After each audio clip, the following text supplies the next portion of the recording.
어제 나스닥이 굉장히 큰 폭으로 올라갔었죠. 나스닥이 거의 어제 1.6% 정도 상승이 나왔고, 지금 한 시간 봉을 보시면 지금 거래량이 굉장히 아직은 많이 부족한 걸 볼 수가 있죠. 요즘 들어서 거래량이 보통 한 오후 9시부터 본격적으로 들어오는 것 같습니다.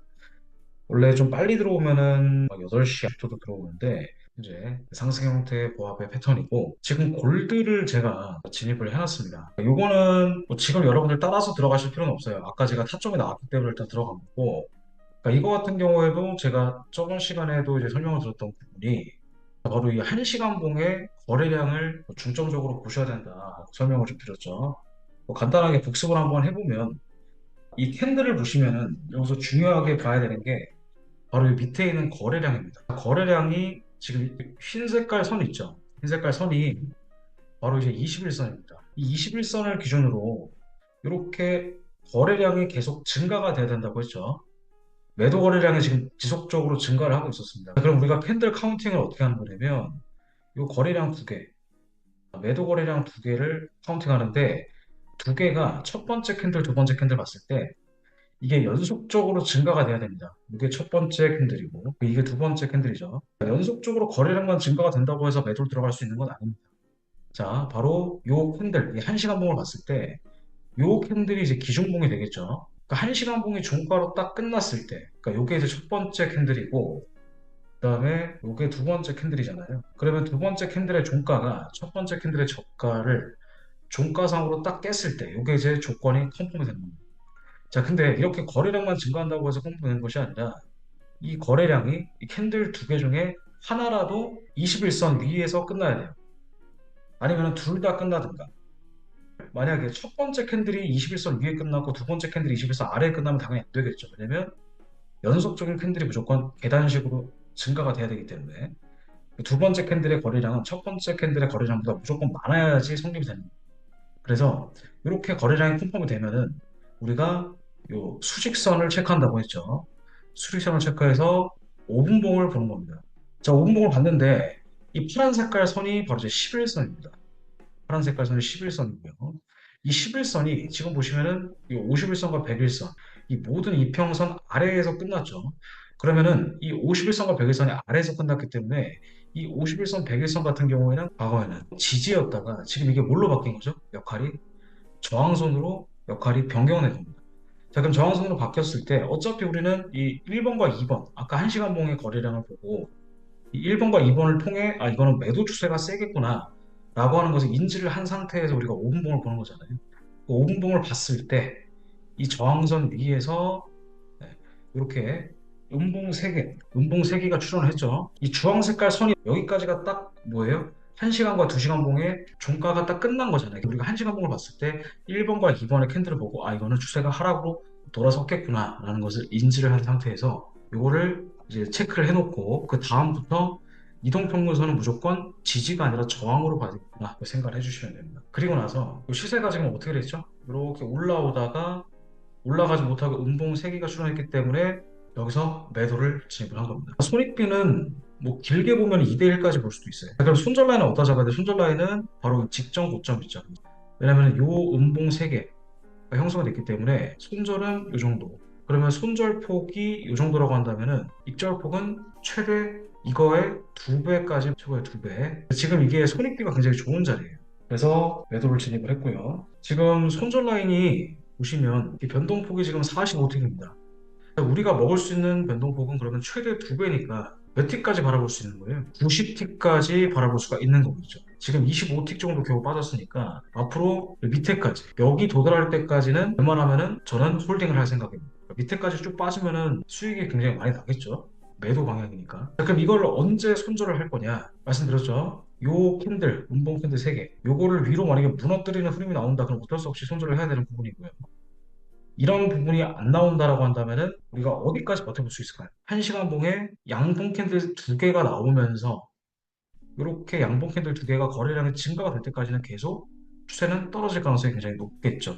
항상 여러분들 제가 강조하는 게 지표 앞에는 장사 없다라고 설명드렸죠. 그래서 지표가 나오면 원효띠 할아버지가 오더라도 손실을 날 수밖에 없다. 그래서 지표가 발표됐을 때는 그리고 되기 직전에 1분 전에 무조건 다 수익이든 손실이든 정리를 하셔야 돼요. 자, 그리고 오일이 지금 굉장히 큰 폭으로 떨어졌는데 오일 같은 경우도 아까 제가 말씀드렸던 그 패턴이 똑같이 나왔습니다. 여기서 매도로 들어갈 수 있는 타점이 나왔어요. 벌써 40틱 정도 하락이 나왔는데 자, 이것도 지금 1시간 봉을 체크해 보면은 거래량이 연속적인 증가가 됐고요. 이게 첫 번째 캔들, 그리고 이게 두 번째 캔들입니다. 자, 두 번째 캔들이 첫 번째 캔들의 종가를 지금 하락으로 깼습니다. 그죠? 하락으로 종가로 깼고.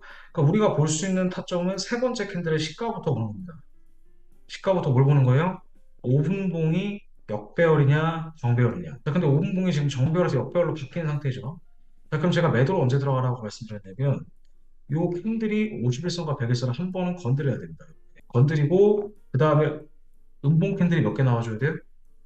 3개. 그러면 이 자리에서 매도를 들어가는 겁니다. 손절 라인은 여기 전고점이 뚫리면 손절. 특별한 거래량이 새롭게 나오지 않는 이상은 계속 홀딩해 볼 수가 있고. 자, 어제 5일도 똑같은 패턴이 또 나왔습니다. 자, 어제 이 캔들 두 개 보이시죠? 이 캔들 두 개. 자, 이것도 왜 똑같냐면은 요게 첫 번째 캔들입니다. 이게 첫 번째 캔들. 그리고 요게 두 번째 캔들. 그러면 이것도 두 번째 캔들이 종가가 첫 번째 캔들의 저가를 지금 뭐였냐면은 종가로 깼습니다. 그러면 우리가 볼 수 있는 자리는 이 세 번째 시가부터 보는 거예요. 시가부터 5분 봉을 보는 겁니다. 5분 봉을 보고 이것도 지금 11선, 파란 색깔 11선이 바깥에 벗어나 있잖아요.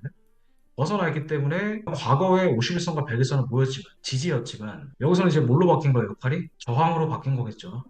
그러면 이 시점부터 지금 제가 이렇게 괄호를 했던 시점부터 해서 쭉 갔을 때 터치하고 음봉 몇 개? 터치하고 음봉 3개입니다. 자, 그럼 최초의 음봉 3개가 나온 자리가 어디가 되겠죠? 바로 여기 하나, 둘, 셋. 여기서 매도를 들어갈 수가 있는 거겠죠. 그 손절은 어디다 잡을까요? 손절은 바로 직전 고점이 깨지면 여기가 깨지면 뭐 하시면 돼요? 손절하시면 됩니다. 안 깨지고 버틴다. 그러면은 제가 손익비 얼마나 본다 그랬죠? 2대 1. 근데 이거는 이제 손절안에서 20틱도 안 나오다 보니까 이들보다 훨씬 더 많이 나왔죠. 거의 80틱 가까이 하락이 좀 나와줬고요. 이게 첫 번째, 두 번째. 그 다음에 여기서 또 나왔습니다. 여기서 한 번 넣었다고 해서 끝나는 게 아니에요. 여기서 이게 또 첫 번째 캔들이죠. 첫 번째 캔들과 두 번째 캔들은 언제 확인이 가능할까요? 당연히 두 번째 캔들이 종가로 끝나야지만 첫 번째 캔들을 특정할 수가 있는 거예요. 왜냐면 두 번째 캔들이 종가가 끝나야지만 이 두 번째 캔들이 첫 번째 캔들보다 거래량이 더 많은 걸 확인이 가능하기 때문에 여기까지 봤을 때는 이게 첫 번째 캔들이 될지 안 될지 모르는 겁니다. 근데 두 번째 캔들이 나옴으로써 여기가 전봉 대비 거래량도 증가했고 첫 번째 캔들의 저가를 깼으니까 이게 패턴이 형성이 되는 거예요. 그러면은 이렇게 패턴 형성되면은 여기다가 똑같이 직선 체크하고 여기죠. 여기서부터 보는 겁니다. 그럼 캔들이 뭐 할 때까지 기다려야 돼요? 51선이랑 100일선을 한 번은 뭐 할 때까지? 터치할 때까지 기다리는 겁니다. 자, 여기서 바로 들어가면 손실 나겠죠. 바로 들어가는 것이 아니라 기다렸다가 뭐 할 때까지. 이거 시간이 얼마나 걸렸죠, 지금? 거의 한 30분 가까이 걸렸습니다. 30분 동안 대기해야 되는 거예요. 30분 동안 기다렸다가 딱 붙었다. 그러면은 여기서 이제 음봉 3개를 카운팅하는 거예요. 중간에 양봉 이런 거 껴있으면 안 돼요. 무조건 음봉 캔들이 연속적으로 3개가 나와줘야 됩니다. 이게 첫 번째, 이게 두 번째, 그리고 이게 세 번째입니다. 아시겠죠? 자, 그러면 이제 이렇게 질문하실 수가 있어요. 아, 그러면은 이 거래량 1시간봉 볼 때 두 번째 캔들의 종가가 첫 번째 캔들의 저가를 깨는 걸 확인을 했는데 그럼 이거 같은 경우에도 1번, 2번, 3번 나올 때 저가 깨는 걸 확인을 해야 되냐? 확인해야 됩니다. 연속적 캔들 나올 때 세 번째 종가가 그러니까 첫 번째 캔들 두 번째까지는 상관이 없어요. 근데 세 번째 캔들 형성될 때는 첫 번째 캔들의 저가를 무조건 종가로 깨야지 성립이 되는 거예요. 이거는 2번이 1번을 깼고 3번이 2번을 깼기 때문에 전형적인 음봉 캔들 패턴 3개가 되는 거예요. 근데 예를 들어서 이런 게 나올 수가 있단 말이죠. 이런 거 보이시죠? 이거는 이제 조건도 아니지만 캔들만 본다고 했을 때. 자, 이거 음봉 캔들 3개, 이거는 어때요? 이거는 첫 번째 캔들의 저가가 여기 있잖아요. 근데 세 번째 캔들의 종가가 첫 번째 캔들의 저가를 깨지 못했잖아요. 이런 것들은 성립이 안 되는 겁니다. 똑같이 음봉 캔들 3개가 나온다 하더라도 무조건 어떻게 나와줘야 돼? 이런 식으로 나와야 됩니다. 첫 번째, 두 번째, 세 번째. 세 번째 종가가 첫 번째 캔들의 저가를 무조건 깨야 됩니다. 이것도 되겠죠? 이런 것들도. 1번, 2번, 3번이면은 세 번째 캔들의 종가가 첫 번째 캔들 저가를 깼으니까 이것도 성립이 되는 거죠. 자, 이런 느낌으로 가시는 겁니다. 그래서 한 번, 두 번, 세 번. 양봉 나왔다가 최초 음봉 캔들 3개를 보는 거예요. 최초의 음봉 3개입니다. 무조건 처음 나온 걸 보셔야 돼요. 1번, 2번, 3번을 봤는데 그러면 이거를 1번, 2번, 3번으로 보면 되는 거 아니냐? 안 됩니다. 무조건 첫 번째, 즉 양봉이 나왔다가 첫 번째 캔들 운동 3개만 성립이 된다. 생각을 해주시면 되겠습니다. 그래서 골드는 지금 그런 관점으로 매도를 지금 진입을 해놓은 겁니다. 자, 그러면은 이거는 성립이 안 되나요? 21선 위에 올라왔고 안 되겠죠? 두 번째 캔들의 거래량이 첫 번째 캔들의 거래량은 무조건 더 많아야 됩니다. 근데 이건 어때요? 첫 번째 캔들의 거래량이 더 많죠? 이거는 안 됩니다. 무조건 2번의 캔들이 1번의 캔들의 거래량보다 많아야 됩니다. 그리고 첫 번째 캔들이 끝나고 나서 이 시점부터 해서 캔들이 붙을 때까지 기다렸다가 운동 3개가 나오면 들어간다. 그러면 그냥 붙었을 때 들어가면 되는 거 아닌가요? 왜 여기서 들어갈까요? 이거를 여기서 들어가면 훨씬 더 이득이잖아요. 이렇게 물어볼 수도 있습니다. 근데 시세는 이렇게 뚫고 올라가는 경우도 있어요. 그러면 이거 사자마자 바로 손실이 나겠죠. 그러니까 우리가 쓸데없는 손실을 잊지 말자. 자, 그러면은 이런 것들은 못 들어가나요? 이것도 성립이 되겠죠. 지금 보니까 첫 번째, 두 번째. 자, 보세요. 물론 이건 이동평균선은 1시간 봉 상승이지만 이 거래량 봤을 때 하락이잖아요. 그러면은 이것도 첫 번째, 두 번째. 한번 볼게요. 손실이 나는지 수익이 나는지. 여기서부터 뭐 하시면 돼요? 이동평균선이 뭐 했을 때 터치하고 뭐가 나와줘야 돼? 터치하고 음봉 3개가 나와줘야 됩니다. 자, 여기서부터 보는 거잖아요. 자, 뭐 확대해 볼게요. 만약에 내가 이 캔들을 터치만 했을 때 들어갔다면 여기서 매도를 바로 들어갔겠죠. 자, 그러면 이렇게 장대 양봉 나면 어떻게 돼요? 뭐 할 수밖에 없어요? 손절할 수밖에 없는 겁니다. 여기서 들어갔다면 영문도 모르고 손절 나가는 거예요. 이거는 발표 영향도 있었지만 리스크가 크잖아요. 그죠? 물론 여러분들이 단타로 해서 한 40틱 정도 먹고 나오면 뭐 상관은 없겠습니다. 차라리 뭐 할 때 기다렸다가 어차피 이건 뭐 이동평균선이 역배열 아니잖아요. 이게 유지가 된다라고는 가정하에 뭐 들어갈 거면 차라리 위에서 음봉 3개 나왔을 때 이럴 때 들어가면 오히려 그나마 낫겠죠. 손절라인 위에다 잡고 이거 100틱이잖아요. 근데 적절도 순식간에 150틱 이상 추세가 나왔으니까 이렇게 먹는 것도 하나의 방법이 되겠죠. 근데 이거는 조금 애매합니다. 왜냐하면 11선이 바깥에 위에 있기 때문에. 자, 그렇다고 해서 지금 이거 음봉 3개 나왔을 때 이거 들어가면 안 되냐? 안 되죠. 음봉 3개가 먼저 나왔잖아요. 그러니까 최초의 음봉 3개만 먹는 거예요. 그래서 이렇게 나오게 되면은 지금 가격 차이가 지금 80틱 차이가 나니까 이렇게 됐을 때는 물론 이거 떨어지는 거 잠깐 먹을 수 있겠죠. 근데 리스크가 크다. 그러면 반대로 이제 이렇게 올라가는 건 어떻게 해? 이렇게 올라가는 거. 자, 어때요? 올라갈 때 거래량 줄죠? 이런 것들은 진입하는 게 없는 겁니다. 다른 기법이 변동성 기법으로 들어가든 뭐 그런 식으로 뭐 기법을 이제 상쇄시켜야 되겠죠. 그래서 골드는 지금 계속 신저점을 향해서 떨어지고 있습니다. 심플하게 수익이 잘 나고 있고요. 이거는 이미 지금 매도 거래량도 하락으로 지금 딱 컨펌이 됐기 때문에 그런 것들은 그냥 무조건 두는 거예요. 언제까지? 아까 제가 만들어 놓은 매도 거래량 딱 여기까지만 보더라도 손익비가 1대1입니다. 자, 그럼 여기서 이제 좀 안정적으로 수익을 내는 방법이 없을까요? 이걸 한 번에 다 그냥 가져가는 것이 아니라 첫 번째 내가 진입했을 때 1대1 기준으로 입절을 물량 100%를 다 청산하는 것이 아니라 50%만 정리하는 겁니다. 그러니까 내가 만약에 3계약 들고 있다면 1.5계약만 터는 거죠. 1대1 딱 봤을 때. 그러면 이제 목표가에 도달하지 못하고 다시 튕겨 올라가는 것도 그만큼 리스크가 있는 거니까. 그럼 일단 저는 딱 여기까지 떨어지면 뭐예요? 손절과 수익이 똑같이 동일 비율이 되는 거죠. 그때는 제가 지금 입절이 만약에 지금 한 1000불이 넘게 났다 그러면은 500불만 입절하는 거예요.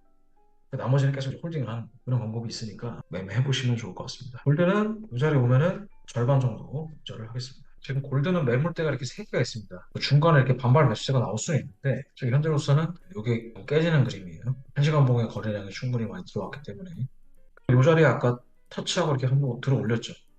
이게 만약에 진짜 올라갈 거였으면 이렇게 떨어지면 안 됩니다. 이렇게 전고점을 뚫고 이렇게 가야 돼요.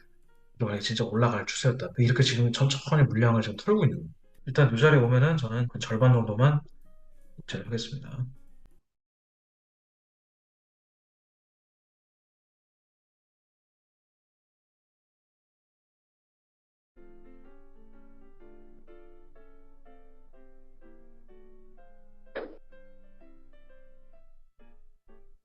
자, 일단은 절반 정도 입절을 했습니다. 딱 이 자리에 도달하진 않았지만 거의 요쯤 왔을 때 정리를 했고요.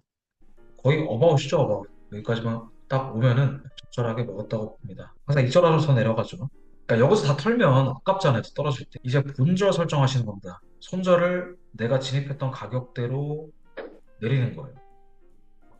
그러면은 리스크가 없는 거죠. 리스크가 제로가 되는 겁니다. 이미 나는 아까 조금 먹었잖아요, 그죠? 조금 먹고 먹은 상태로 이 정도를 먹고 계속 이제 가는 거기 때문에 여기서 반대로 튄다 하더라도 난 700불 정도가 수익이에요. 어차피 미래 일은 아무도 모르는 거기 때문에 위에다가 본절 라인을 걸어두는 거예요. 매매하실 때 이렇게 하셔야 됩니다. 항상 수익을 내는 것도 중요하지만 손실을 어떻게 최소화시킬 건지 그거 먼저 고민을 하셔야 됩니다.